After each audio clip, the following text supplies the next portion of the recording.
The only thing more limited than Bitcoin is your time. And so Bitcoin gives it back to you.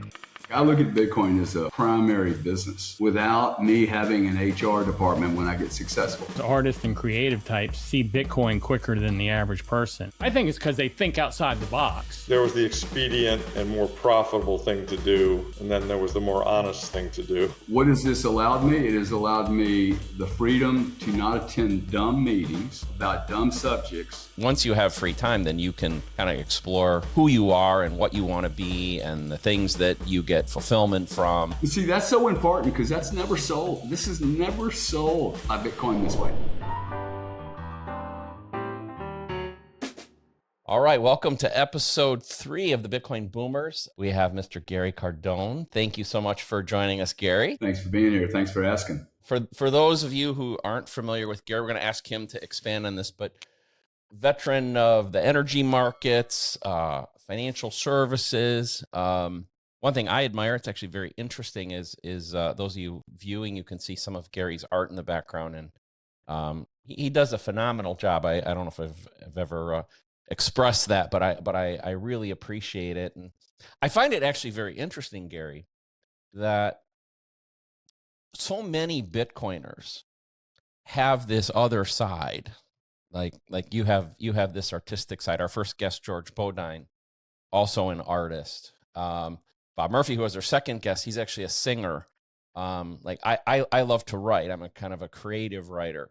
We have the Satoshi Nakamoto band, Samson Mao and Knut Svenholm and like these sort of guys.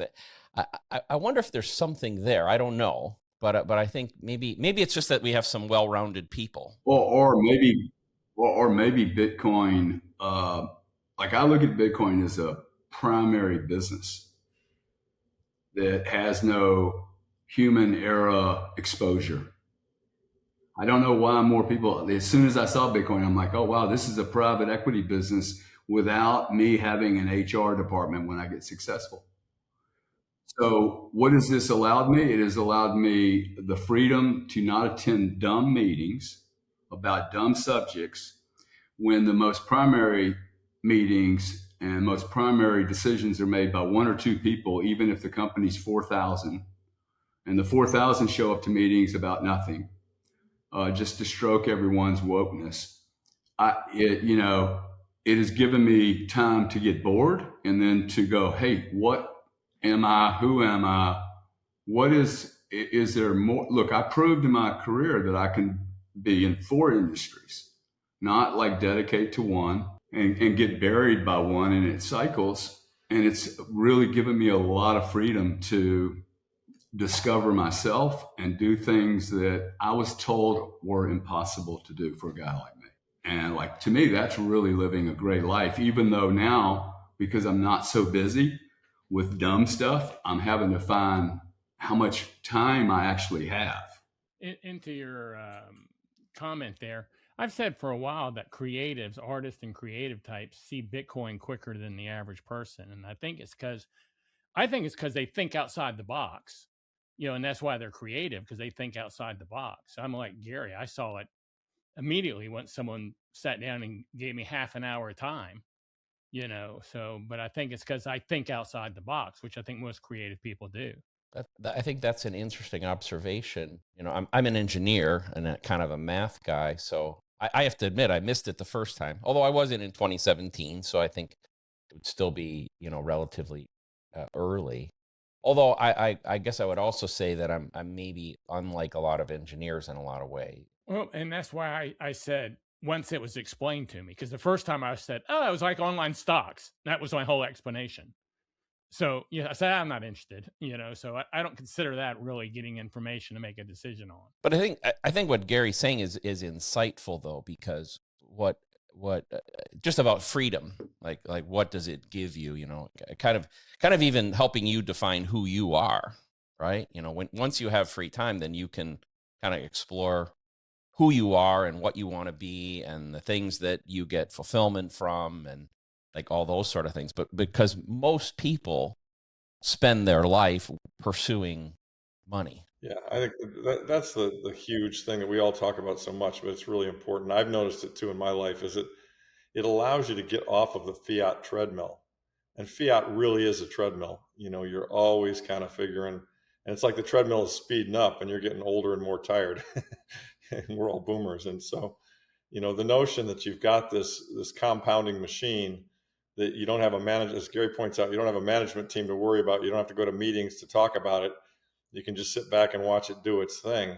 Suddenly you've got your life back. And that's just incredibly valuable, because your time is really, the only thing more limited than Bitcoin is your time. And so Bitcoin gives it back to you. And I've observed that over the past 5 years, and it's really been fabulous. Well, and if I could just add, the cool thing to this is that you can decide what you do with your time. If you wanted to amplify your time look, I think a lot of people chase success, and then when they get it, they have to chase something else, which seems to be relevance. And depending on the state of your ego, you can up or down amplify how much activity you do and where you place your energy. That's simply like, I want to put my energy in really cool places that I enjoy. Now, the problem with this, I think, for many, many, many people, they will not use Bitcoin like the way I'm using it, because they're still thriving for some kind of dopamine or relevance hit. And that's cool. We need builders, right? Like, if I was 40, I'd be building these SBRs and I'd be doing a lot of crazy shit. I wouldn't be building them the way they're building them, but I would be building them most certainly. But for me, doing a piece of art like this, for me, is more valuable. And wow, what freedom. And by the way, I'm a 2020 Bitcoiner. So I don't think you're late, dude. I think you're so early, it's crazy. I sure hope that's right, because my average cost is 57, and I'm buying $90,000 Bitcoin, and very happy to do it. I'm stunned I'm still able to buy five-digit Bitcoin. Stunned. And I think I'm going to have a chance to do it all year. Maybe, maybe not. So far, though, Lawrence, it's given us right more now. opportunities than anyone told me. Right? I mean, we all know it's going to do what it's going to do one day, but I see this as a real gift, but it's a frustrating gift. That's where I'm frustrated. Yeah. Well, I get that. I get that. And, I think also that, like Larry mentioned, the fiat thing, it sucks on you. It tries to pull you back in. And, I've had to resist that. So like Gary, you've said, I would probably still fit into the builder category, because I'm still, creating companies. I'm building but that's what I've done. I've spent my career designing laptops and servers and MP3 players and TVs. That's kind of where maybe most of my creative energy goes into that, while you put it into painting, as an example. Like, I've just done the math. Okay. And I'm cool building a business if it's going to give me a 500, 800% return over 6 years. I have yet to do that, exit 6 years. If I do get everything going, I get attacked legally or whatever. And doing the math, quite frankly, even if all I did was read books, or there's a lot of things I could not do that would be not good, or do that would not be good. But the math to me says spend less money on doing inefficient things like going to dumb meetings and having to push human beings to be motivated. I can't motivate any human being except myself. So the math is like, wow, keep my costs down, pour everything into Bitcoin, and I will be able to exit one of the greatest returns in less than 8 years. And that's my point about the exit. Whether I exit or not, I've never been able to build a big company and exit with certainty and have liquidity without a bunch of hooks, right? Every company you've sold, man, you get hooks everywhere. And, so this thing about like meetings, you may or may not know it's about my background, Gary, but I was at Gateway. We were a Fortune 200 company. I was the chief technical officer there.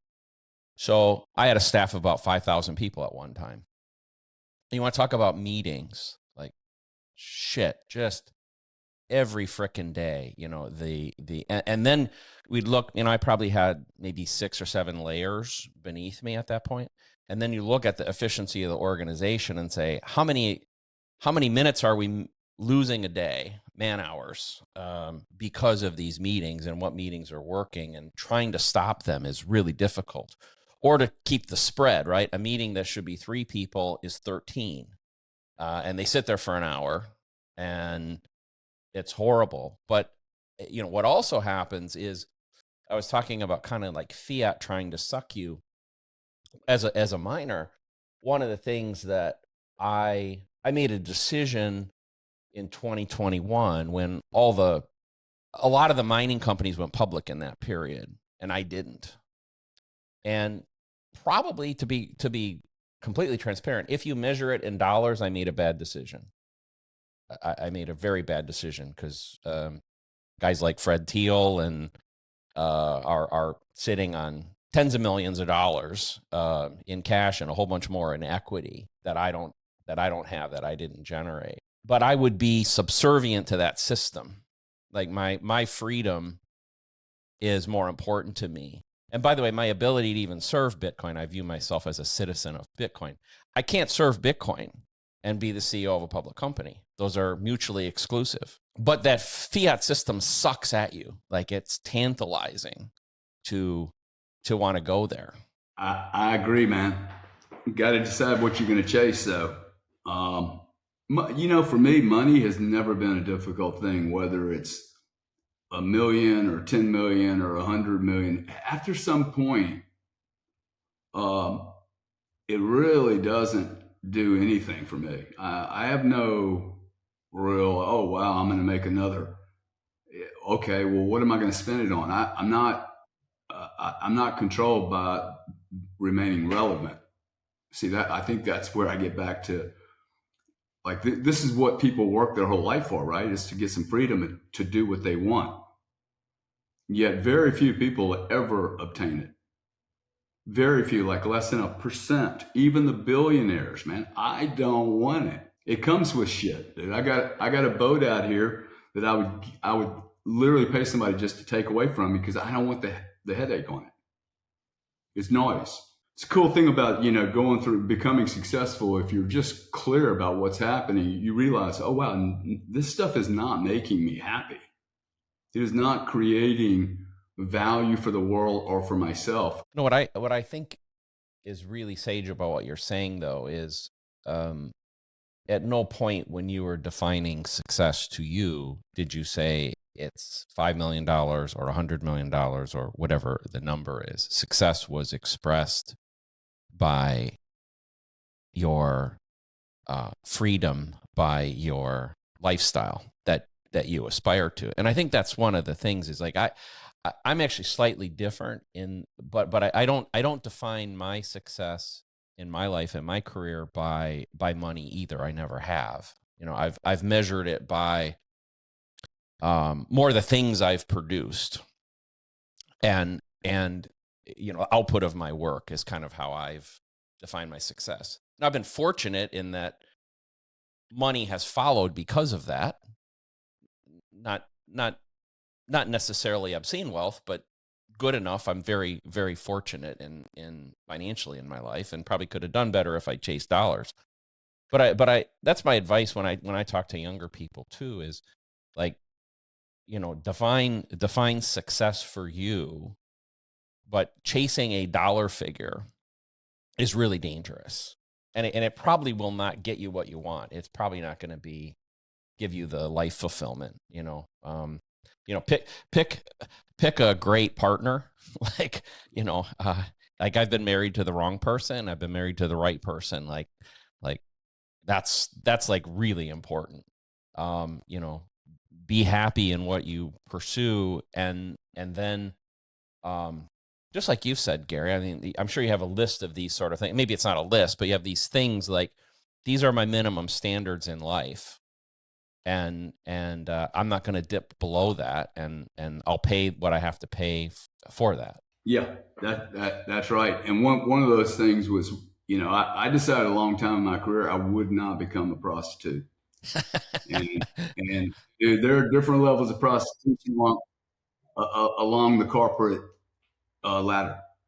I don't know anybody that, right? The more you go into the fiat system, For instance, this last company that I was involved with, the fraud company in the payments industry, my partner was like, dude, you're really bitching on Visa and MasterCard. We cannot have that much exposure. I'm like, sorry, but the truth is the truth, and you can't start. Well, I can't really say that because people aren't going to do business with me, and that is another reason that I come back to Bitcoin. Bitcoin does not require me to prostitute myself at any level to anyone for any reason whatsoever. I can say, I hate Lawrence Lepard. He's an idiot. He's a bad author, and his skin color is wrong. I mean, I could just be obnoxious and nothing changes my position. Nobody can hurt me. That's impressive. When you have a loud mouth like me, and actually a belief system that people like me should stand up and say, this is wrong, period. Okay? And anything else is prostitution, in my opinion. I think that's right. I mean, I did observe in my career many, many times where, there was the expedient and more profitable thing to do, and then there was the more honest thing to do. And and I was shocked at how early it appears. And I think everybody in the fiat world probably is confronted with these decisions, and you have to start realizing. And I did, and I was in the private equity firm world with some guys who were, like typical private equity guys, right? I mean, they knew how to cut corners, and they were all about making as much money as possible, as fast as possible. And, even if it involved, some deception and so forth. And, I tried to walk a thin line there as long as I could until I couldn't take it anymore. And then I got out because I just realized that to be really successful in that world, you had to be willing to, more or less lie, cheat, and steal, particularly with respect to your investors. I mean, they were never giving their investors what they said they were giving them. They were just, shaving them in every single way possible. And so, you just, I mean, I thought at the end of the day, I'll probably end up comfortable, not as rich as some of these other guys, but I want to, do it in a way that I know, I did it in an ethical manner. And, I don't know, and I think it just came from my father, who basically said, look, you gotta look at yourself in the mirror and feel like you did it in the right way. And he also said, that you just can't put a price. I think you probably did this, Gary. I know, Bob, you've done it since you left Gateway, and Gary Leland, I think you did it as well. I mean, you can't put a dollar value on working for yourself. I mean, the notion of not having a boss, of not having an asshole, that sets the ethical standards, or tells you what to do, that's priceless, even if you make less money. So, I went out on my own at a certain point in time, and I never, looking back, I never regret it. I think, it's not unusual for young people, I think, to have to start out working for other people, because you don't really know the system, you don't really know the game. You got to learn, you got to get into the whole system, no matter what you're doing. But I think pretty quickly over time, you can sort out what's real, what's not, who's good, who's not, where you want to be, where you don't. And I think it leads many, many people, it leads them to say, all right, I'm out of here. This is not what I want to become. I don't care about that money, and I'm going to do it in a way that I think, is sustainable and I feel comfortable with. I joined Gateway about 3 years before Gateway went public, and it was still by those standards about I think it was maybe a $300 or $400 million company at the time, but growing 100% a year. And the team that I was part of that eventually took Gateway public was phenomenal. Every one of those guys is still a friend, and high integrity, hardworking, very bright. And we went public and became, by external measurements, very, very successful. But we never recaptured the magic of being pre-public. We lost it. Like, there was a seminal moment when that happened, and didn't realize until 3-4 years later that the magic was gone. And part of that was because I view it as a fiat infection, call it an infection, like an infection of the system, because the pressure of working toward 90-day cycles, like, we always made great long-term decisions. And now the pressure of producing a report every 90 days that people on the outside would judge us by was ridiculous. And then like new hires, if we had a choice of hiring a new person, and by I know you went to the Ivy League, Larry, for instance, but we got our success by, I'm from the University of Wisconsin. We had guys from Iowa State and little community colleges all across the Midwest. That was the spirit of it. And we started hiring guys from Brown and Princeton and Duke and Kellogg School of Business and all this other stuff. And bright people, but not our culture. Like changed the company. And we lost it. 2004, we lost the company. And by the way, Bitcoiners, this is their Achilles heel. You guys study Bitcoin, but you do not study the legacy markets. They have weaknesses, and the Achilles heel for fiat companies, public companies, is the quarterly earnings. Stop spending money with the enemy. You will see these companies retract and retrace so fast. Budweiser, Cracker Barrel, soon to be Audi, BMW, Mercedes. These guys are going to get crushed because of quarterly earnings. And they're going to have to lie now. So if you stop spending money with Netflix, their quarterly earnings will go down. They will not be able to merge with other companies. They'll just say no to these people and buy Bitcoin buy Bitcoin, man. Don't spend money with Netflix, buy Bitcoin. $15 at Bitcoin is worth a lot more a month than Netflix. Bob, I learned something some time ago, and that was these industries they are different, but they're only different in nomenclature. And at the very common thread of them is 5 freaking consulting firms with a single playbook that they roll from industry to industry to industry. And it's literally in 8-year cycles, 8 to 12-year cycles. And you see the steel industry go through, then the oil industry goes through it. Funny enough, the oil industry is still the best commodity market in the world, the least fucked with and controlled. It's hilarious how it's all turning out. That deregulation policy in the 90s and 80s is really taking bite across the world. What was so disillusioning to me was it was my first real exposure, like you talked about these analysts. And so we were doing our road show, and then we started, doing our earnings calls and meeting with these analysts. Almost all fucking idiots. Like, they don't know shit. And if you're out there working with a broker or somebody telling you who to invest in, and they're reading these reports and making decisions, they don't know jack shit. I was so disillusioned by it because I thought, oh, these must be really smart people. No, they're not. And they're making ungodly sums of money for writing reports that have absolutely no value. They have no insight. They're just worms. Well, I mean, this just takes us back to the prostitution. Once there's problems, like I've had an investment banker before, I'm like, hey, why didn't you tell me this was a problem? Like a year ago. And, they weren't really ready to sell me anyway because they had already met their quota for the year. Okay, so they roll me into the next year. Well, the next year hits a recession, I can't get out. So anybody that's building companies, whether you're public or private, and you're trying to go public or you're trying to liquidate, and you've got an investment banker in the middle of it, assume he is a prostitute. Yeah, I'm glad you're saying this because I think one of the things, I kind of sit at the junction point of the Bitcoin technical community and the Bitcoin business community. I think that's part of the role I play in this community. And I would say largely the technical side comes with the cypherpunk mentality. You have a lot of the libertarians, a lot of the anti-state kind of folks.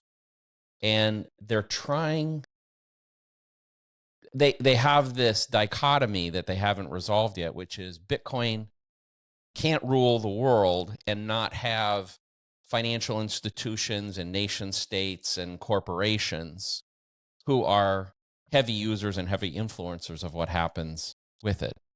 Those are, you can either be this tiny little thing that's a niche, and that's what Monero or something like that is, or you can be this monster monetary asset and system that disables the existing system, but only with those guys participating. And that's the camp I'm in. Like, hey, I want this thing to be successful at a global level, and I want in every boardroom, even though I hate the boardrooms, I want every boardroom for that to be a discussion every quarter, like how much Bitcoin do we have? Like that should be part of all those discussions. And maybe the single most important discussion is how big is the balance sheet? How much Bitcoin do we have? Well, and the good news is that, I mean, even though they adopt it, use it, invest in it, believe in it, support it, they can't really alter it. And that's the key, right? I mean, the rules are the rules. And, we're going to make TradFi bend to our rules, not the other way around. And to the degree they think they can alter it, they decide to, create paper Bitcoin, which they've been doing some more of that recently. If you look at the futures volumes, they're going to get their asses handed to them when, we ramp like we're doing this morning. So, it has to be adopted at the institutional and the TradFi level. But the good news is that they have to adopt it on our terms, not vice versa. We don't have to adopt their terms. That is true, and I don't want to take us down into a technical rabbit hole, but there are things that, for instance, how the mempool works, how relay policies work, how blocks are constructed, that the development community does have a say in, and they can either make it harder.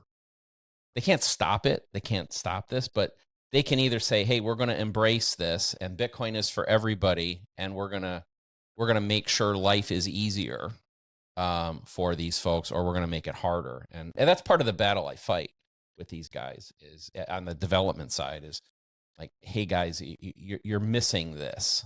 Like, the simplest example, by the way, like I said, I don't want to take us into the rabbit hole, is if you are a corporation based on a Bitcoin standard, then you need to have some mechanism to know that you can get access to the base layer at a reasonable cost at some point in the future. Like and right now, the way that the market works, which says, hey, when you're ready to do your transaction, go see what's out there. Are there 100,000 transactions or 1 million transactions in the mempool? And we'll tell you what the price is when you need it, as opposed to, and we're working on solutions to that, but we're fighting the development community instead of them. This is, a big issue for the wallet to wallet business. Hey, when I want to move $10 million of Bitcoin or $1,000 of Bitcoin, what's my exit fee? Well, yeah. And that's the one that's really critical. It's the key. And the only way I have been able to get around it, because I'm a commodities, like my whole business, everything I've ever done was built on supply and demand. I get comfortable that the market in 20 years will be the free market. Like if it's not intervened with, though, if you intervene with it, I'm worried, oh shit, I could pay $1 million to get $1 million of Bitcoin off into the system. Exactly. And the mentalities have to change. And Bitcoin's decentralization, which you mentioned earlier, is a little bit of a hampering point, just like it was in the marketing. It's also in the technical development. It's the least efficient method of doing anything, man. It is the least efficient. If we all trusted Lawrence was the angel of all angels and perfect, we would centralize it through Lawrence. Right. But nobody can be trusted that way. And that's why it works. Exactly. Yeah. I think a benevolent dictator is the ultimate form of organizational management, but it's not what we have. And there's a good reason that we don't have it. But we also have to figure out, and it's part of what I think my role is, especially trying to bang on the development community, is trying to get them ready, because the past is not prologue. The Bitcoin that they perceive as being the way that it worked, who was doing transactions, what was the nature of the transactions, how much urgency was tied to the transactions. Like those sort of things are very important. And, you know, Gary, like you said, you're a commodities guy. Well, I view, even more than Bitcoin itself, the ultimate commodity will be block space, which means how do you get access to a transaction in the future? And part of the reason I'm a miner is, I don't mean this in a bad way, I get to decide. If I own a certain percentage of the hash rate, I get to decide. And you know, I can use whatever method I want to make that decision. It's a powerful position. Well, and as the block reward goes down, the fees will become a larger and larger percentage. Today, Bob, you're so close to this, you would know what of miner revenue today. What percentage of that is the reward, and what percentage of the fees today? You know, I just ran these numbers for a paper I'm writing.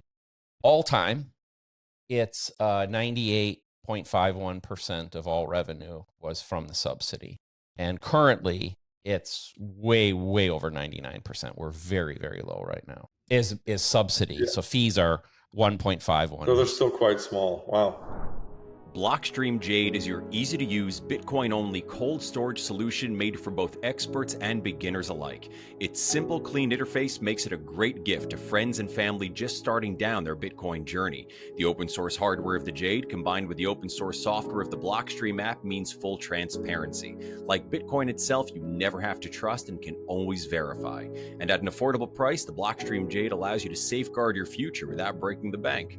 Buy 2, 3, or 4 Jade Classics together and get up to 25% off this holiday season. Plus, get 10% off any Jade with the code BOOMERS. Open source, transparent, Bitcoin only. Blockstream. Peace of mind without compromise. The more your Bitcoin holdings grow, the more complex your challenges become. What started as simple self-custody now involves family legacy planning, sophisticated security decisions, and navigating situations where a single mistake could cost generations of wealth. Standard services weren't built for these high-stakes realities. That's why long-term investors choose Unchained Signature, a premium private client service for serious Bitcoin holders who want expert guidance, resilient custody, and an enduring partnership. With Signature, you're paired with your own dedicated account manager, someone who understands your goals and helps you every step of the way. You get white glove onboarding, same-day emergency support, personalized education, reduced trading fees, and priority access to exclusive events and features. And Unchained's collaborative custody model is designed to provide the same security posture as the world's biggest Bitcoin custodians, but for those who prefer to hold their own keys. Learn more about Unchained Signature at unchained.com/BTC-boomers. Use code BOOMERS10 at checkout to get 10% off your first year. Because Bitcoin isn't just for life, it's for generations. You know, maybe we should shift over into a little bit of what's going on in the market right now, what's going on with the Fed and stuff, which I'm happy to kind of take the lead on, because I think there's a lot happening that maybe is subtle, but or maybe not. But it, you know, I think a lot of the community is probably pretty depressed with what's going on in the price, and I'm just completely sanguine, not worried. You know, I mean, I'd almost like to see it go down so I could buy some more, but you know, as you guys know, I wrote this book, The Big Print, and I do believe print is coming. In fact, they've already started it gradually. Powell himself all said that they have to grow the balance sheet in order to support the bank reserves because they were getting too skinny. They were looking at a situation like the repo blowout of 2019, which was the precursor to the last big print. And you know, they're saying growing their balance sheet, i.e. buying bonds, is not QE, but of course it really is, and they're just lying about that. They're just trying to rebrand it. And then this week you saw Caruso and then somebody over at the Bank of America come out saying that they think there might be some discussion this week. And this is perhaps why we're saying that we're recording this on the Tuesday before Fed Day. Fed Day is tomorrow, Wednesday. And both of these guys came out, and it would be reasonable to think they might have gotten some leaked information suggesting that the Fed was going to kind of aim towards something like a $40 billion a month purchase of Treasury securities to keep these reserves. And they're going to call it reserve management, not QE. And I think that thought leaking into the market might be why we see silver going through 60 and Bitcoin catching a bid off of 90. It's now 93, almost 94 this morning. And so I've often maintained that it's just a matter of time until they have to start printing again. It's really just kind of a mathematical certainty. And I've got a chart that I'd like to share that I think shows that. But what this is I use this in a presentation that we just made to our investors. It's a chart done by a guy named Dan Oliver at Mermican Capital, who's a gold investor, a good friend of mine. So what this is the exponential growth curve is just kind of a compound interest growth curve. It shows what happens when you compound something at 7% over time. And the black line, that's the lighter gray line that kind of goes up, smoothly in an arc. And the black line is the Fed balance sheet, which is a good proxy for the money supply or the reserves that they put into the system that the banks then lend against and create M2. And what you can see here that I think is fascinating is that every time the Fed balance sheet or the money in the system, because we've got debt growing more rapidly than we have underlying money supply, or GDP, you get to these points at which there's not enough money in the system to service the interest rate and the debt. And so you can see what happened. The black line slipped below the growth curve in 2008, and bingo, you had the panic of 2008 and the GFC. And of course, they fixed that very quickly, and they had what I call the first big print. And they took the Fed balance sheet from 800 billion to 3+ trillion. But then, of course, they realized that was a problem, and there was some inflation and other issues. And so they came in and they started to tighten it again, and Yellen started the process, and then Powell added to it. And that took you into 2019, when in the fall of 2019, the repo market blew out and went to 10%, and they realized bank reserves were too low. And he did a pivot, and he turned around and started printing money again. And then 3 months later, COVID hit, and they really hit the money printer accelerator, and up we went from a balance sheet, Fed balance sheet of 3 trillion to, I think at its peak it was close to 9, maybe a little over 9 trillion. And of course that led to the 9% inflation that wasn't transitory, because Powell lied about that, and brought us back down to now 6.5 trillion. Look at what's the most interesting thing about this chart to me is look at where the two lines are right now. We're back to the point at which the liabilities are below the parabolic growth curve. And the last two times that occurred, it led to a quote unquote big print. And so to me, that's why I say this big print is imminent. I mean, it's going to happen. It's got to happen. And I think, Luke Roman says 6 months. Lynn is a little more thoughtful about it. She says, well, we could just have a gradual print. And she may be right.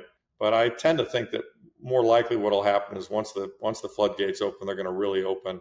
You kind of see the indicators of all that going on, because you've got Kevin Hassett is going to be probably appointed as Fed chairman, and he's talked about much lower rates. You've got Powell attacking Fed governors. I mean, they threw out Bostic for insider trading. They threw out Kruger for the same thing. They're going after the woman who lied about her mortgages. And he's basically trying to get control of the Fed board. And you've got Bessent, Treasury Secretary Bessent, out there trolling, the whole Fed board, saying, what's the Federal Reserve? It's universal basic income for PhD economists. I thought that comment was hilarious. And because he said they always get it wrong. If the Federal Reserve was the FAA, nobody would fly in airplanes, because these people don't know what the hell they're doing. And he's right. And so, basically, it's clear to me that with an election coming up next fall, and Powell's term expiring in May, Hassett's going to get in there, and they're going to run this thing hot. And, the good news is the economy will probably hold together, and the stock market might even go higher nominally. But the bad news is that's going to be massively inflationary. And gold has already smelled it, which is why gold took off, starting in September and went from 2,600 to 4,400. Silver is smelling it. I mean, it's doubled in the last year, more than doubled actually. And Bitcoin, Bitcoin has been a little bit of a laggard and a little bit sensitive to this tighter liquidity. It's got a more sensitive liquidity-driven price to it. But my sense is that, if you look historically, another chart, I'm not going to show it, but I've shown it plenty of times on my Twitter feed. What we see is that gold, because it's more widely distributed, tends to move first, and then Bitcoin follows. And so to me, gold has already sniffed out the monetary debasement, and it's moved heavily. And what's going on right now is Bitcoin's in the process of starting to follow. And so I fully expect, I've been wrong about earlier this year. My prediction was end of the year, silver would be at 50 or over. I'm right about that. I said gold would be 4,000 over. I've been right about that. And I said Bitcoin would be 140. I've been wrong about that. But I think that 140, 150 is coming, sometime pretty early next year as these Fed changes take place. So just some kind of context on what I see going on in the market right now. And I know a lot of people are very, very impatient, but I started buying this stuff in 2013 or 14. I almost actually kind of forgot about it for a while. I was like, oh yeah, one day I opened up my wallet, at Coinbase. I was like, holy shit, there's actually some real money here. Because I paid 300 or 400 for it and it got up to a few thousand. So, it's, and so I think, people just got to become more patient here. I mean, we are winning. We're going to continue to win. The power law is in full effect. We're below the power law right now. This is a good time to be buying. If I had a lump sum distribution, I'd do it right now. There will become a time when it's less good to be buying. I mean, we will go to 1.5 times standard deviation above the power law, and that might be 200, and it won't be quite as good a time to be buying. But I just think everybody needs to relax and realize that we are in the right place at the right time, and we're lucky to be here. So that was kind of long-winded, but I thought I'd give you my perspective on where we are now in the markets. Two things struck me. The first was that as you dipped below the curve, the violent reaction, like it, and but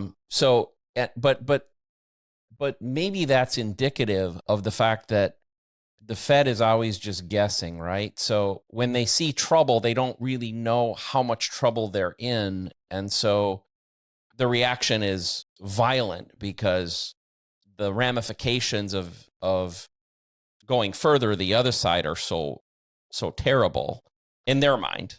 That's right. And I mean, one could argue, I mean, and this is why we've seen interest rates have ping-ponged between, back in the Volcker days, 20% and 0%. And I mean, one could argue that, you could almost AI the Fed and just set interest rates at 3 or 4% and leave them alone.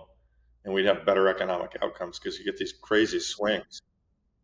Yeah, you get these crazy swings. And the issue really becomes, the Fed was originally created as a backstop to the banks. And the issue is that in the system we've got, the leverage is ever growing and ever increasing at all levels of society. And, in a normally functioning society, we would have a corrective phase where all the leverage would get weeded out, and frankly, that would be very painful.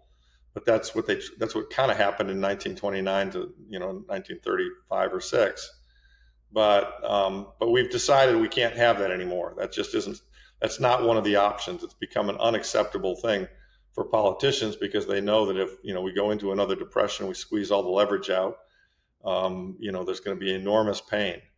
And so, so basically the third Fed mandate has become, printing, coming with fire hoses and printing as necessary to keep the system functioning. And sadly, as with anything else that compounds, Bob, as the numbers just have to keep getting bigger and bigger and bigger, right? And ultimately, I mean, I think there's going to, as my book says, I mean, I ultimately think, the fiat currencies are going to fail because, people are just going to lose faith in them. I mean, most Bitcoiners have already lost faith in them, but we're still a minority. All gold people have certainly lost faith in them. They're still a minority too. But, our ranks are growing. I mean, a lot of things have happened in the last 6 months. One of the things I thought was most interesting was Morgan Stanley, who traditionally, I think they advise like, I don't know, $7 or $8 trillion of customer wealth. I mean, a lot of money. And, they used to be 60% stocks, 40% bonds was kind of their model. And they revised it to 60% stocks, 20% bonds, 20% gold. I was like, what? I fell out of my chair when I read that. And then somebody on Twitter did the math and said, if all their customers listened to them and put 20% of their money in gold, the price of gold would double tomorrow. And that's probably close to correct. So, I think this whole monetary debasement trade that gold, silver, and Bitcoin are reflecting, it's a big deal. And the other big deal about it is, you've got this whole unit bias thing going on where everyone, I have all my friends like, well, yeah, I get gold, but I can't pay 4, you bought it for 1,000. Yeah, I get Bitcoin, I can't pay 100, you bought it for 10. And I'm just kind of like, well, yeah, except let's look at it the other way. Let's look at total available market. There's $1 trillion of financial assets. There's, 150 million of bonds, 150 million of equities. There's a bunch of cash. There's a bunch of real estate. All of this, and Bitcoin's 2 trillion and gold is 24 or 26, something like that. And actually, of that gold, only about half of it is really actually easily saleable because half of it's around, female necks in, all over the world in the form of jewelry. And maybe 20% of it's actually in museums and antiquities that, nobody's going to go rent, melting down the Pharaoh's mask to get the gold. So, So yeah, I mean, my sense is, this debasement trade, this presentation I just gave to my investors, and that was the chart I took it from that presentation, is that, we're in the second inning here. We've got a ways to go. So, and I've used this, I've said this in a lot of podcasts, but I'll re-say it just one more time. And, yeah, okay. So if the financial system, the fiat financial system, the dollar is Titanic, and you can argue whether it is or it's not. That's maybe a little bit extreme, but I think it could be. And silver and gold and Bitcoin are seats in the lifeboat. And yeah, you're right. I bought my seat cheaper. I was smart. I saw it 5 years ago. I bought a cheap seat.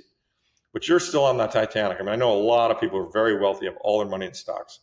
And I'm like, is that really what you want to do? I mean, yeah, the seats are more expensive now, but don't you want to at least buy one seat? Another perspective on that, Larry. I appreciate you sharing with us and with everybody, your investor presentation. I'll share something that I do. I write a monthly newsletter for subscribers through Financial Advisor magazine, and goes to 400,000 wealth and financial advisors in North America. And I have a hypothesis. Especially Gary and Larry, as guys that are very familiar with commodity markets, you can tell me if you agree with this hypothesis. But my hypothesis is that the lower bound of a commodity, lower bound of the price of a commodity, is somewhat set by the cost of production of that commodity. And so certainly in short windows, market supply and demand issues can play with that a little bit, but nothing sustainable. So I, for years, have been tracking the average cost of Bitcoin production across the industry, and I found that it sets the lower bound pretty well for the price of Bitcoin. So in Q1 in my newsletter, I said that the cost of production was $75,000, and in April, Q1 of 2025. In Q1, at the end of Q1, I think it was like April 9th, we bottomed at 75 and bounced off of that, right? And in September, I did my revised number and I set it in the high 80s. And I said, average cost of production now is in the high 80s. And, I was more optimistic, Larry, and maybe we'll still see a big number before the end of it. But I said, my bottom floor is in the high 80s, and obviously we had like a week or so we went below that, but roughly that same number, we're bouncing off of the same number. So I think to your friends, like part of the reason I'm bringing this up is to your friends say, well, you bought Bitcoin when the cost of production was 10,000. Well, cost of production now is 90. We'll call it 90 for right now. So it's no different than anything else, right? What was the cost of production at the time that you bought it? It's not that the cost of production changed.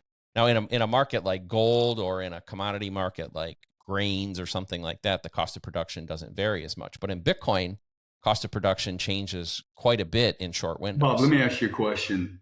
You're 75 and 90 for Q4. Does it take all the mining into account, because there's a huge spread between the way you mine it and the way Fred Thiel mines it? Right. Yeah, it's the industry average. So I can mine Bitcoin for 50. See, I think this is a problem. This is the problem with your math, if I may. Yeah. Oh, it's okay.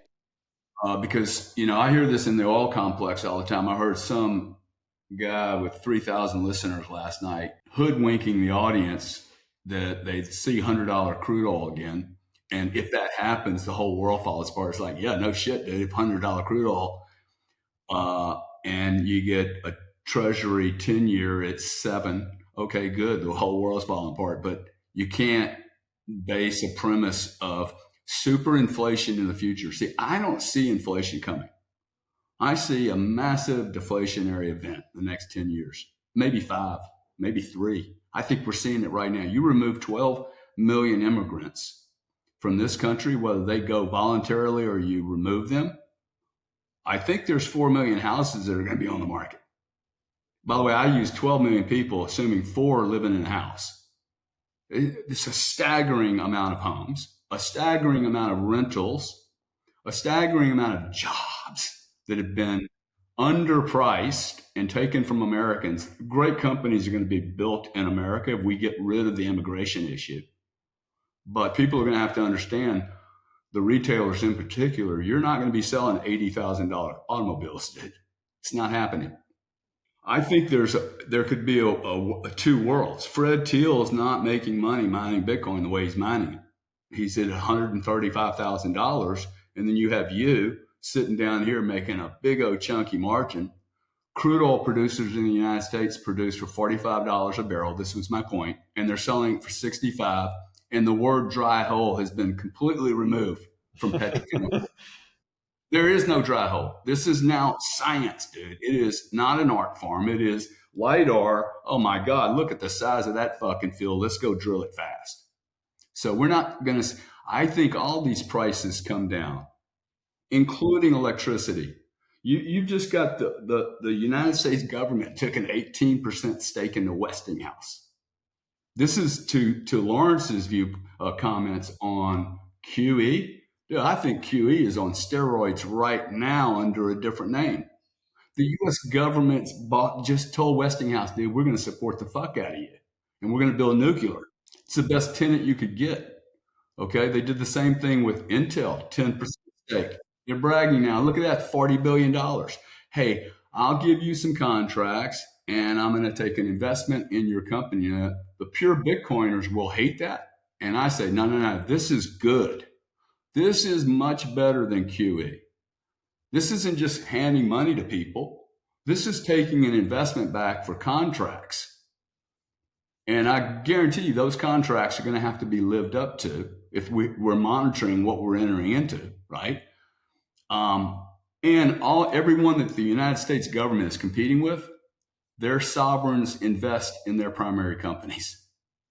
So this has to happen, man. You're not going to fight the global poly market gig that's going on now that we're going to do for the next 20 years and not support your biggest industries. It's just not going to happen. Not when you can. Not when you can. Europe can't. Well, yeah, they've completely blown it. You know, the Asians got it right, though. So the Asians got it right because if you go back to the 70s and the 80s, and I think you said something about this earlier, we can learn a lot from the roads we've already traveled, right? Well, why is there chip dominance, LCD production dominance, for instance, in Asia? It's because Japan, Taiwan, China, South Korea all recognized way back in the 80s that these were the industries that would dominate the future. And the governments worked in kind of public-private cooperations and funded these massive developments that became Samsung, TSMC, LG, Foxconn, like all of these powerhouses of technology. And they kicked our ass. And even took companies like Intel. I mean, maybe we can save Intel through something like this, but Intel's dying, and they were the king. I mean, they were the absolute king at that point. But you know, if we're gonna win in AI, if we're gonna win in energy, if we're gonna win in Bitcoin, like these sort of things. When I say we, I mean the U.S. is going to be a major player. Has to do this shit. Yeah, where I was trying to get to though was the point on the mining is that there's two markets really, right? And that I think there's a lot of opportunity if the Bitcoin miners without intervention are going to be forced to the source. Like I still maintain zero cost. And this is what my question to you is, if you're maintaining that the high price, the 75.90 is the floor, I actually challenge that because I think the floor is somewhere between remove all the Freds of the world, the 137,000 cost. Those guys are not going to survive this. They're going to be replaced with miners in Alaska, in Russia, Saudi Arabia with zero input cost. As I said, that's been my hypothesis, but that's what I do. I mean, my company, we produce our own energy now. We own our own hydro. We use anaerobic digestion from cow manure. We own our own gas wells, and we can't get zero. I mean, because we have to run engines and we have maintenance on the engines and things like that. But we can see cost of electricity down even under 2 cents per kilowatt hour. So by building it ourselves and managing that. But you might even say, I'm less a miner than I am an energy producer, and I'm just a low cost energy producer is maybe another way to say it. You're just using Bitcoin as a sink for the energy that you're getting nothing for right now. That's why I say your input cost is zero, because without the Bitcoin, you don't exist. There's zero for the hydro. That is correct. Okay, so like that's new energy that's showing up to the market. It's not displacing the electric grid. It's not displacing ERCOT, but it's fucking competing with anybody buying energy at ERCOT. Absolutely. Yeah. To mine Bitcoin, you're going to get your head ripped off. Because this is what decentralization is going to work. Because decentralization isn't going to work at ERCOT. It's going to work because you have 10,000 mining guys going, dude, I have cheap energy. And it doesn't really matter where you are. You just might be sitting on some cheap energy because where you were born. My job is to go find those spots. Now, the only thing is, you see, that's so important because that's never sold. This is never sold by Bitcoin this way. Hey, we're a sinkhole for vacant energy, unmonetized energy, dude. I'm a sinkhole. Yeah, no, it's one of the beautiful parts of it all. Most people don't understand it. I mean, look, a guy like Howard Ham is going to spend 30 cents MMBTU, which is a unit of natural gas, a month to store a $4.50 product.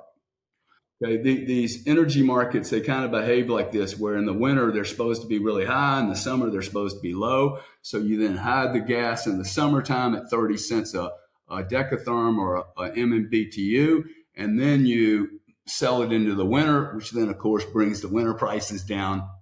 But that's $1.50, man. You have to see $6, $1.50, and $4.50. You have to have $6 to make a margin on that, when Howard Ham could be getting paid to stick his natural gas into Bitcoin and reserve it and go, dude, I'll let you guys know when I want to sell it while it's making money. Oh my God. And Howard Ham gave that 30 cents a month to Columbia. It's not even the same company. So we know this is going to happen. This is, you're going to help make the markets much, much, much more efficient. Yeah, we like I said, I think this is the future. It's the path we started pursuing in 2021 because I could see where this is going. Now, a lot of times, at least right now, it has to happen on a smaller scale. So we can find these opportunities for a megawatt or 5 megawatts or 10 megawatts, but not for 300 megawatts. You almost have a moat.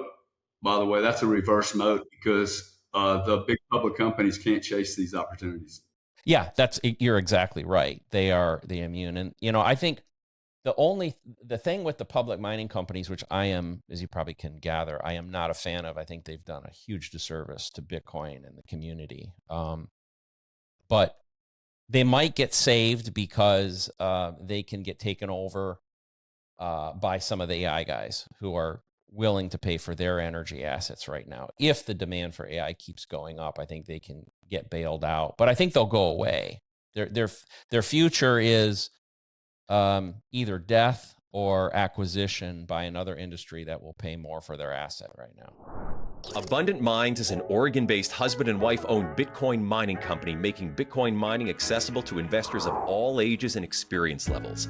Their fully managed white glove service allows you to own all of your own equipment and earn steady Bitcoin-denominated income without lifting a finger.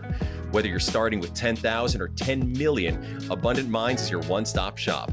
No overseas call center, no surprise upcharges. With one-on-one onboarding, consulting, and help navigating both Bitcoin and the Bitcoin mining space at every turn, you can rest easy while Bitcoin flows to you 24/7. Learn more at abundantmines.com. Bitcoin Well is the best place to be buying and selling Bitcoin in Canada and the US. And now with Bitcoin Well Infinite, it's also the best place to be making large buys at their OTC desk of over $50,000. Their white glove service gives you fast transactions, no slippage, and the lowest fees. You can scan the QR code on the screen or simply head to bitcoinwell.com/BTC sessions to sign up today. And you can share your own personalized referral link to earn commissions.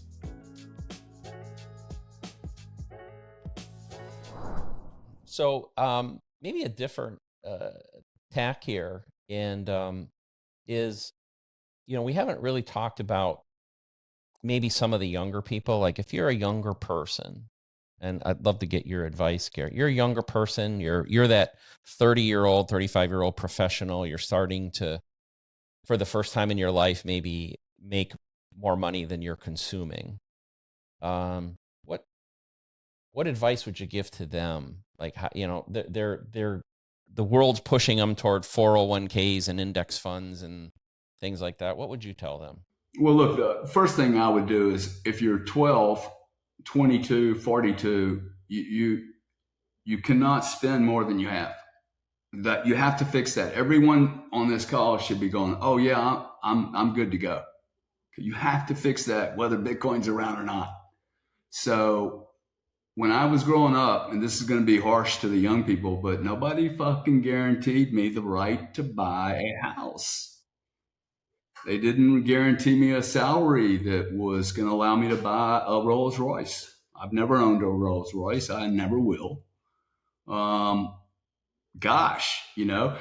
zip code I was growing in did not offer me the opportunities that I wanted to be. I needed to leave my zip code and go get a career and go build value. So the first thing I need to do is figure out who I am. I need to invest in myself. That's where the real investment comes. Read a book, find out who you are, write yourself a note. Hey, I am not a prostitute. If you are a prostitute, get to know it early on, dude, embrace it and fucking become a trillionaire. But at least decide what you're doing. This is a huge mistake for somebody to start investing $500. You invest $500 not in Bitcoin, go invest $500 in some books, man. Okay, follow Lawrence, follow Bob Burnett, follow whoever, pay him $1 a week, get a mentor, man. Your dad and mom did not teach you how to be successful. So I just think that your teachers are not successful people. They did not teach you how to compete in the world. And teachers are getting ready to be replaced by robots that do a much better job. So to me, that's the first thing you do. The second thing you do is once you start asking yourself who the hell you're going to be when you grow up, you have to get a great platform, dude. Don't worry about being your own guy. Go learn something from a master, or do what I did and make every mistake imaginable. I don't know, man. You don't have to make the mistakes I made. I'll probably sell them to you for $10 a month. Today, and the point I'm making about that, I actually give all my stuff away for free. The access to information, I am so sick and tired of hearing you guys say you don't have an opportunity. You have the greatest opportunity in the history of mankind. Your MBAs cost you $0 today, okay? I can't get an MBA. Dude, you guys can get an MBA. Harvard's offering free classes right now online. MIT's doing the same. And not to mention, you get to access Gary, Lawrence, Bob, anytime you want. And there are more and more people coming like us. This is the mistake the young people are making. Your egos are completely out of connection with reality. No, I think everything you say is right. I would emphasize a couple of points. Go buy The Richest Man in Babylon by Clausen. It's a really simple book, but basically the message, or don't buy it and just remember this. Pay yourself first. 10% of everything you make has to go into savings. Then go buy yourself an HP 12C financial calculator and fiddle around with whatever kind of IRR you want to use. And, the thing that young people have as an advantage that the four of us do not have is you've got years, decades, literally, of compounding ahead of you. And so really small acorns grow into really big oak trees. And so, if you're in your teens or your 20s, your 30s, and you start saving 10% of your income and you put it someplace that grows at north of 7%, and of course in Bitcoin recently it's been growing at 30 or 40% a year, it's virtually impossible that you won't end up in your later years rich. It's literally impossible. And so, to me, that's probably the one habit that's more important than anything else that you can adopt. And that is to live within your means and pay yourself first, and then learn how to be an investor and make your money make money for you so that eventually you won't have to work anymore and you'll have nothing but passive income. And, That's how, Gary did it. That's how we all have done it. And that's how your brother did it with real estate. Everyone's done it. I mean, Kiyosaki is a guy, Robert Kiyosaki wrote Rich Dad Poor Dad. He's become a personal friend, and he's a big supporter of my book, and I'm grateful for that. And he wrote the ultimate book on how to do this. I mean, he grew up, with a father who was an academic and didn't understand what to do. But his neighbor was a very smart entrepreneur, and he went and said, "Hey, you're rich. I want to be rich too. How do I do that?" And so then he took the lesson and he wrote it all down in this book. It blew my mind when he told me this. They've sold 50 million copies of that book since 1993. So yeah, right. Isn't that something? Best all-time selling finance book in the history of the world. So I think young people, you got to get the basics right, and you've got to understand the value of compounding. I mean, Buffett and others have said, I think Einstein even said it, compound interest is one of the 7 wonders of the world. It really is kind of amazing. The trick is, how do you get out? I just like to use an analogy. Okay. I need to escape friction and gravity. Okay. And like, this has always been my problem. I always felt, even in school, I'm like, oh man, there's so much gravity. Why don't you let me go and do my deal? So what does a rocket do? When Elon, if these are actually real, they launch a rocket, or maybe NASA is a better example. As soon as it hits outside of atmosphere into space, what does it do? The first thing it does, at least this is what we're told by these, because I've never seen one of these rockets actually do this, is they jettison all the material that got them there. People should question at 18 years old, what baggage am I carrying into the world that I think is right, but is actually, I'm either just so clueless, I've put some stuff in there, which is, to Lawrence's point, he said, hey, pay yourself first.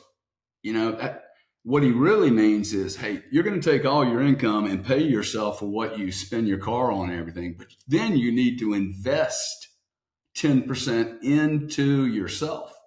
Like, and he's saying, do that first. Like, that's an investment into the future, whether it's into Intel or Bitcoin or whatever. You can't go broke if you're investing money first and then spending it, right? This is a huge discipline. It sets you up at 18 to realize that at 26, you're like, it's no longer suffering. And you're going to look at your friends and go, wow, what's wrong with you guys?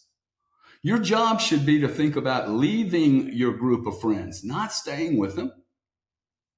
Like, just go check it out, man. Anybody that stayed in their local area for too long, I mean, could they have done more?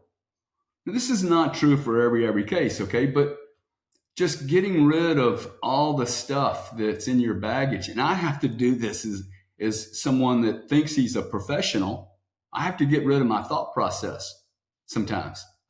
Bitcoin taught me that. Oh, wow, what do I not know about finance? And I have learned a lot that I thought I knew that I did not. So get yourself around a great coach, great teachers, and great lessons. And it's going to be very, very hard to, destroy yourself and not do well. I just don't know anybody with a bunch of mentors and learnings that have done poorly. And we've got an internal chat going. Somebody asks, is it too late to start at 30, 35, 40? Absolutely not. Particularly when you consider the average lifespan now is 70, 80, 90 years old. Starting at 30, 40 years old, it's fine. And if you're lucky, I mean, obviously saving 10% is kind of the minimum. You get some bonuses, you do particularly well, you have a hit. Well, then you do a catch up. You take that bonus, instead of buying a Porsche, you put it into your savings account. I mean, the fact is, we can all live with a lot less. I mean, we're all in the Western world, we all have food on the table, thank God. And when you consider, if you read about human history, for millennia, that was a real issue.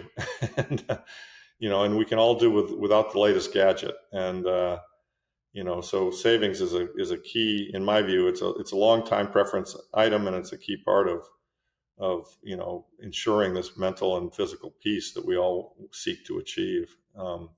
And then, the beauty of it all is, as you all know, with this Bitcoin broadcast, is that here you've got this turbocharged form of savings that, there's a great chart that shows what the ARR on Bitcoin is right now. It's in the mid 40s now. And over time, as it gets adopted, it is going down. But even when we hit $1 million in the power law of 2033, it's still in the 20% range. I mean, get that financial calculator, plug in 20% and over a couple of decades and look at what happens. Oh my God. I mean, it's impossible not to end up rich. And so with that knowledge, suddenly I think, a lot of the fear that people have felt for so many years, it's beaten into all of us. I'm not going to make it. I'm going to run out of money. The world's unfair. Everything sucks. Once you have this knowledge, your perspective changes. And is it simple? No. Is it doable? Yes. And once you do it, then you can suddenly say, all right, I've solved for that problem. Now what do I want to do with my valuable time? Seems to me that a lot of young people live for the here and now rather than for the later. I mean, I see them, and maybe they just make a hell of a lot more money than I do. I'm not sure. But we'll go out to go fine dining, and maybe we're spending $300, $400 on dinner at a really nice restaurant. And I'll see all these people there in their 30s. I'm going, where in the hell are these kids getting this money at?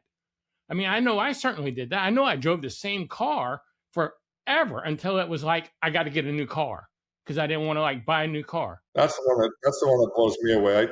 I see these young people driving these cars that are just insanely expensive. I'm like, what? Yeah.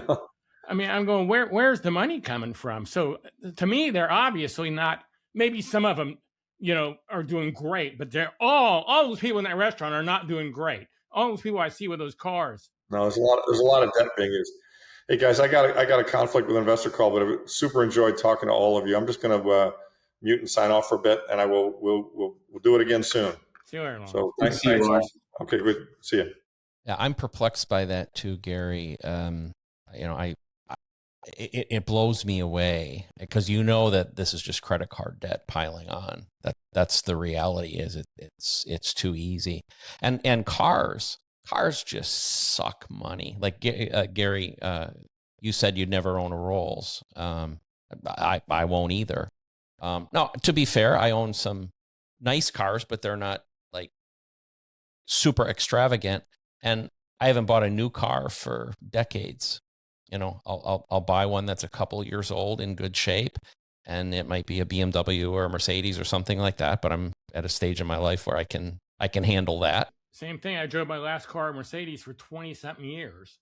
Yeah, but by the way, nobody cares. Like nobody cares what car you drive. And if they do, who cares? Yeah, fuck them, right? Fuck them if you care what car I drive or what watch is on my hand. Like you guys in the audience letting your women make $500,000 and $700,000, $2 million investment decisions on a house. Like, this is not an investment. So the worst investment you could possibly make in your life.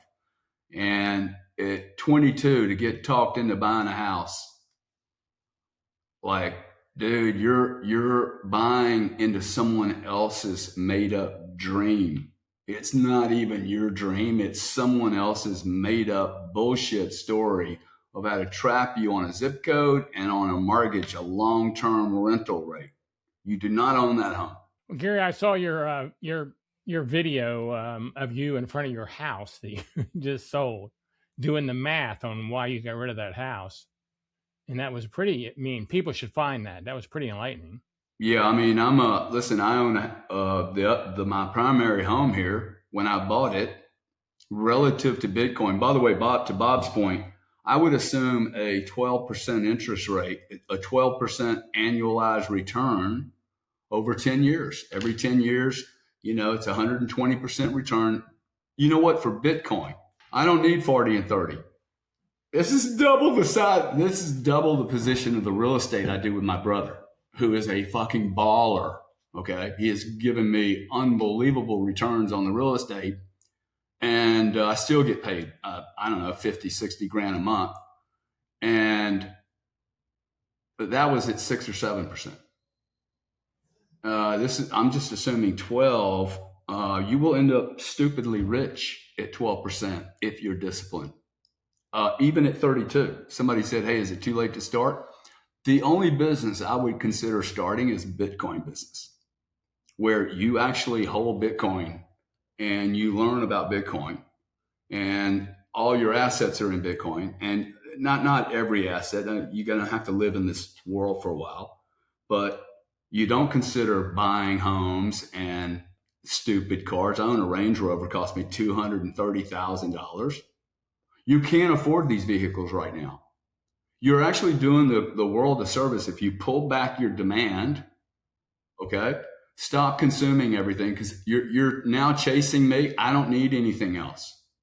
You're no longer chasing rich people, dude. We're peaked out on consumption. We are now going to be peak investors. I guarantee we have peak consumption has been achieved 4 or 5 years ago. There's not a sheik on the planet that can handle another chick or villa or airplane or yacht. We're really at peak consumption. I really, really believe that. You people are getting ready to see a deflationary environment and an event that you should capture massively on. Because like what I said to Bob, I don't think anybody's ever told that to Bob. Hey, Bob, you have a moat. Your moat is an inverted moat because Fred Thiel at Marathon can't even go after the kind of money he's going after. It's too small, man. It won't even ring the bell. No one will even listen to Fred. They won't have an analyst call over that deal. But there'll be 1,000 Bobs that go, dude, I can get rich doing this. And listen to what the gap is. Fred's at $130,000 Bitcoin producing. And Bob, you said you were at about what? 50. We can do it about 50. Dude, the spread there, who's going to win? That is a moat. So if you don't think that's a good business, I would immediately go, hey, Bob, you got any jobs? Dude, if I'm 32 years old, hey, can I come work for you? I'll get you coffee. I'll get you, I'll get you coffee. Let me hang around with you because I'm going to bring zero value to you. I'm going to be a headache for you. You're going to have to take time to teach me. And if you don't take time to teach me, I'm going to become a liability. So let me get you some coffee and I'll just hang around. You won't even know I'm here. Dude. I'll clean up the trash cans. I would, and no one does that today. Why? You got no competition whatsoever. Okay? You don't need to go to school. You need to figure out how to knock on somebody's door and get their attention. You know, it's funny you say that too, because like I think you guys are probably the same. My DMs are open on Twitter, for instance. I'm easy to find, and I would say maybe once a month or so, somebody will reach out and ask me a question or ask for advice or something like that, and I try to always respond and give a thoughtful response to it. Now, if it was 50 a day, I'd probably have an issue, but I've had that in my life too. The as you said, mentors and coaches and people that took me under their wing, taught me a lot, and most of the time, people are pretty flattered that you ask them, and they're happy to share that because I think for me it's there's a good karma, right, that just comes from it. I feel good helping somebody, and that's all I need. I don't need anything else. Just feel like I help somebody is good enough. Yeah. Well, the truth is, I'm not preaching to you. I'm preaching to the guy that needs it. His parents should be calling Bob up going, hey, Bob, instead of me sending my kids to a 4-year program going to cost me $250, how about if I pay you $50,000 to take this kid under his wing and mentor him? See, there has to be an exchange of both pieces of information, right? Otherwise, the guy's not even going to consume it properly.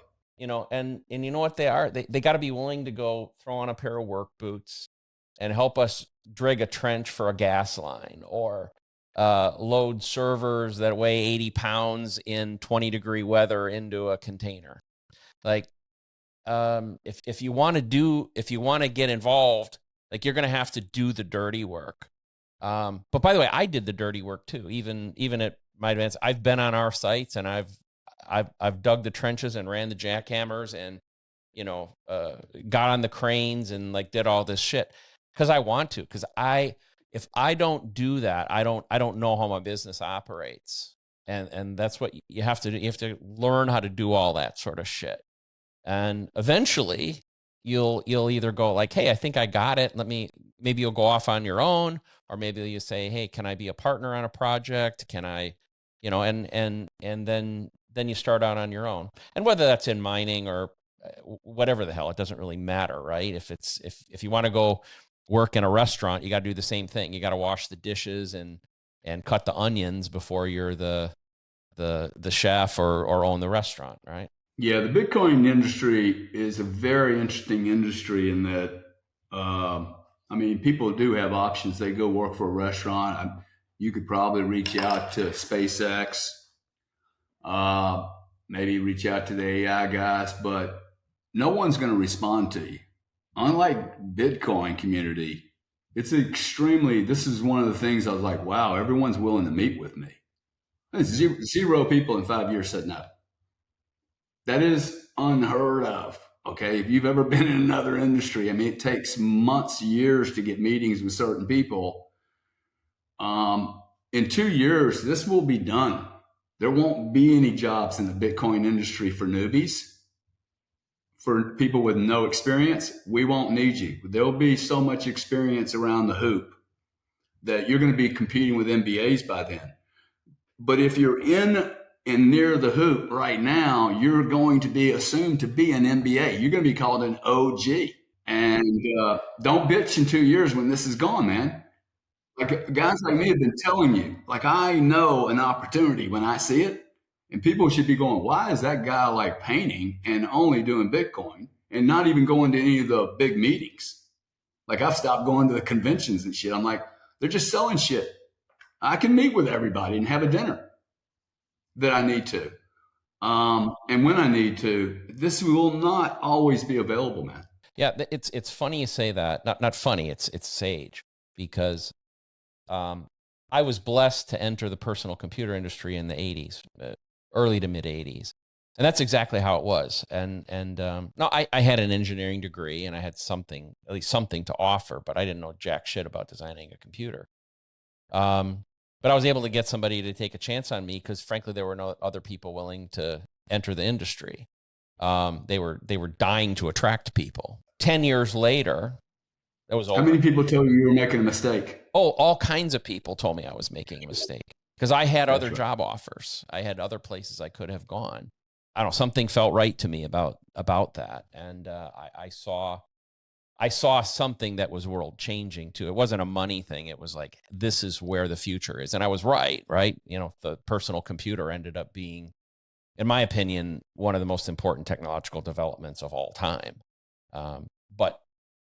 But Bitcoin is maturing rapidly, and we're very close to, as you said, the cusp where the kids with big educations, coming from prestigious schools, or even the guys that are on Wall Street today, or they're going to want to come work in Bitcoin soon. We're already seeing some of them come. So this period of opportunity is just about over. Like it is a small window left. Yeah, Bob, the same thing, you know, since I was e-commerce in the mid 90s, everybody told me I was an idiot. First of all, people wouldn't buy stuff on the internet. And then I had no idea who they were. I was getting emails every time I messed up telling me what I did. Here was an error. Here's how to correct it. And I still don't know who these people were, but they were so helpful, you know, and I think that is the way when something new's coming out, like you said, you both, you know, someone contacts you, a DM, you answer them, you know, that's the way something is when it's new. That's the way podcasting was when it was new. You know, I got into that one of the first 50, and podcasters all helped each other. It was like, you know, let me help you. Let me tell you what to do. But that stuff ends, you know, in every niche as it gets developed and more people get into it, it's over and it goes away, you know, and that's where we're at right now in Bitcoin for sure. But I agree with you, Gary, that's going to disappear. You know, I think there's a very telling sign as to when you reach that point too. I'll tell you guys a story about the personal computer industry. So in, I think it would have been 86, I went to my very first personal computer conference. It was called Comdex, held in Vegas every year. There were maybe 4,000 or 5,000 people there. A few years later, same conference held in November every year, 25,000 people. In 1998, 225,000 people showed up for one conference, like an unimaginable number, right? It took over all of Vegas. It wasn't just like at the Las Vegas Convention Center. Every single casino that had a showroom had a display, you know, had a section for exhibitors. 6 years later, the conference was dead. It was defunct. So what happened? How does something go from being 225,000 people to nothing. It's not that the personal computer became irrelevant. It just became ubiquitous. It had become part of everyday life. It was no longer exciting, I guess, to a certain degree, right? And I know this sounds kind of funny given where we are at Bitcoin. We're at some point that will happen. Like at this year in Las Vegas, Bitcoin was like 25,000 people. It'll probably be bigger this year. It may even be bigger the year after. I bet we'll see it reverse. And we're probably a handful of years away from it going away. Now, I think there will be a spot for Gary runs a conference called BitBlock Boom. But it's a focused conference. What do you have normally, like 400 people, Gary? Yeah, 400 to 500. I think the biggest has been 7. I think those kind of things will still exist, but just like they do in the computing industry, you still have these pockets, but they're the real enthusiasts, the real diehards. But everybody else moves on, and these conferences, like the ones in Vegas, they cost a lot of money. You spend a lot of time. You really don't see anybody. If you're going to go to ones like Gary's, the small ones where you can actually network and interface with people. Yeah, I think you're right. And the same thing happened in podcasting for the most part. I'm going back to something I mentioned this a minute ago, but when they started, they got huge. I had a podcasting conference, which I had sold off, and now it's just mediocre size compared to what it was at one time, because everybody knows what a podcast is, or everybody that wants to be into it can get into it easily. It's not something you really have to go to a conference all the way on the other side of the country to learn how to do.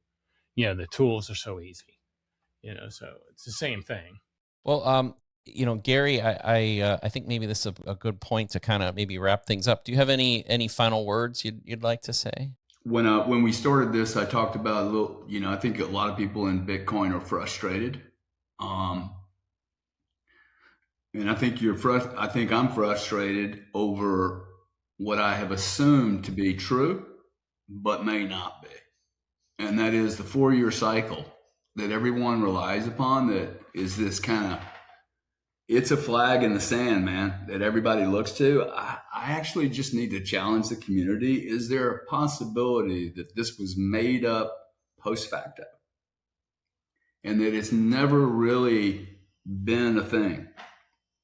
And that it suited a really cool story, but it doesn't really make a lot of sense for the way Satoshi set up the issuance of Bitcoin, front loading the volume into the market, and then restricting what could be lifted or created out of the market. I think this is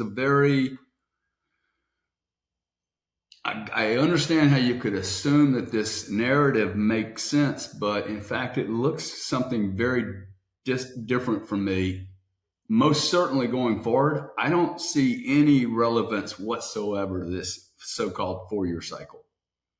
And so there's 2 challenges. 1, did it really ever exist? And 2, if you're betting on it in the future, I think that's why you're frustrated right now, because you're like, hey, it didn't do what it was supposed to do. And if it did, it poo-pooed all over itself. Like, it did not do good, dude. It lost gas, lost air, boom, it's at 92. I think you have to get your head wrapped around that 4-year cycle is a narrative, just like Santa Claus. It's a story, man. I agree with you. I don't think it ever existed. That would be my belief. Just like Santa never existed, right? I don't think it ever existed. And I'm a math guy. Like, even to the degree we saw some reaction 3 times is not a relevant pattern. I mean, that's not a pattern. That's irrelevant. You at least have to remove the first 2 cycles. Come on, there was no liquidity there, man. So I agree. The only relevance of the halving is to the guys in my business, because as long as we are relying on the subsidy, then you better be ready, right? So why do I produce $50,000 Bitcoin? Well, part of it is I can make more money at it now, but I also have to make sure that the operation I've set up can survive the next halving. If the price of Bitcoin doesn't go up, I know the halving's coming, so I go, well, I can survive. Like so beyond that, I don't think it's relevant to anybody. But just one thing though, if you're a miner, you really just care about the first 4 years. You're not really like, you can shut your mining down and do something else with your time and your energy. No, because I don't build that way, Gary.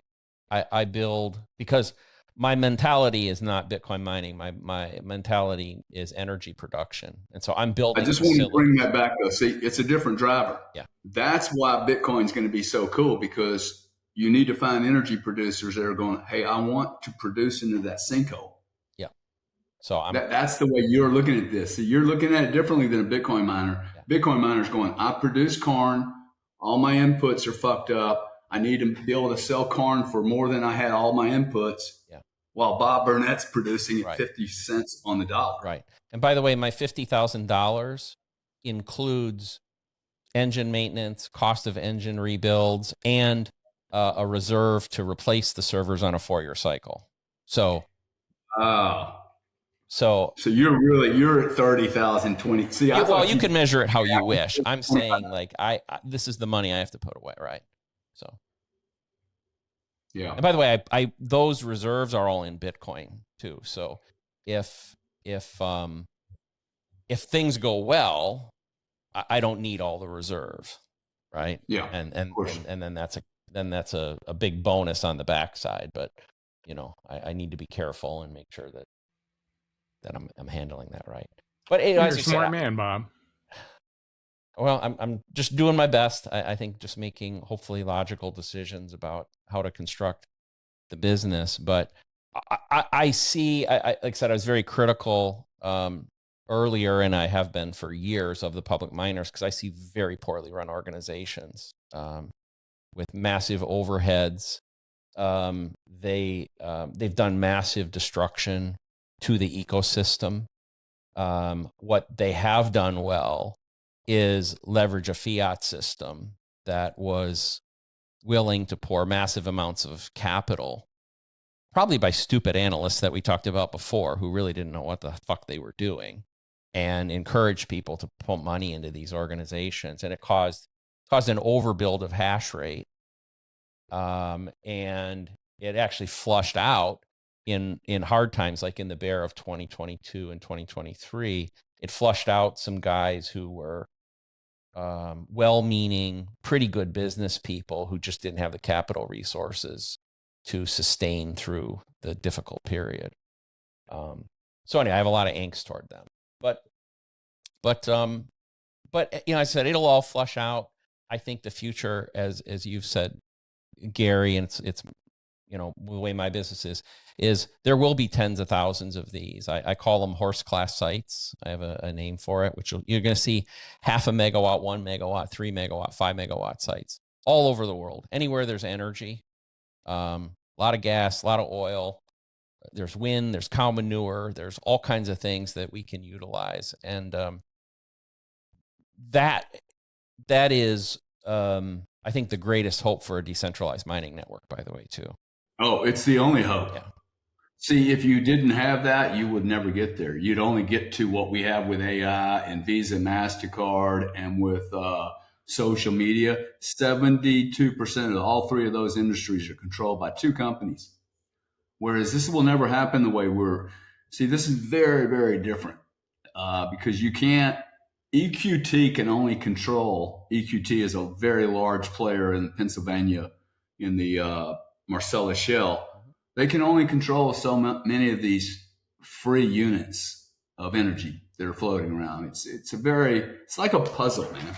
Yeah. It's a huge, massive puzzle. And if the energy isn't in the right place, it has no home. Yeah. And that's what Bob's looking for. Well, I think it's a great time to wrap. Thank you, guys. Thank you, Gary. Nice talking with you, Gary. Thank you, man. Hey, you. Yes, you watching the Bitcoin price movements and the latest exciting news. It's awesome to stay informed, but the real power of Bitcoin comes from taking control. Don't just watch, take action.